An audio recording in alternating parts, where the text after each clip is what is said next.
Hello guys, pag-usapan lang natin itong breaking news na exclusive nga naman guys na pinag-uusapan ng mga netizens at ng mga Cat10 fans. Catherine Bernardo, maawa na kayo. Jowain ninyo na to kung ano-ano na pinagagagawa, pagbabakasakali at paniniwala.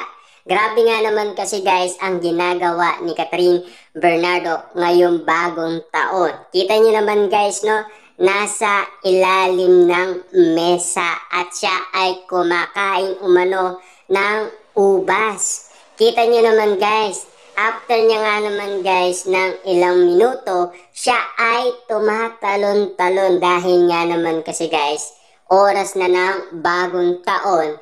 Dahil alam naman natin guys, gusto yata talagang tumangkad ni Catherine Bernardo. Pero ang iba naman, kasi ang sinasabi nila na baka nangangailangan siya ng jowa.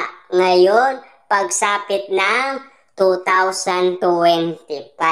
Baka naman guys, nagpaparinig na itong si Catherine Bernardo kay Alden Richard, 'di ba? Kaya nga naman guys, isip ng mga Cat10 fans, baka siya ay nangangailangan na ng jowa. Kaya nga naman guys, sinasabi ng iba, nagbabakasakali sa kanyang mga paniniwala. Dahil alam naman natin kung ano-ano na daw ang pinaggagawa ni Catherine Bernardo sa ilalim ng mesa. At lalong-lalo na sumaya siya dahil sa oras ng bagong taon, siya ay tumatalon-talon. Dahil alam naman natin ang ibig sabihin.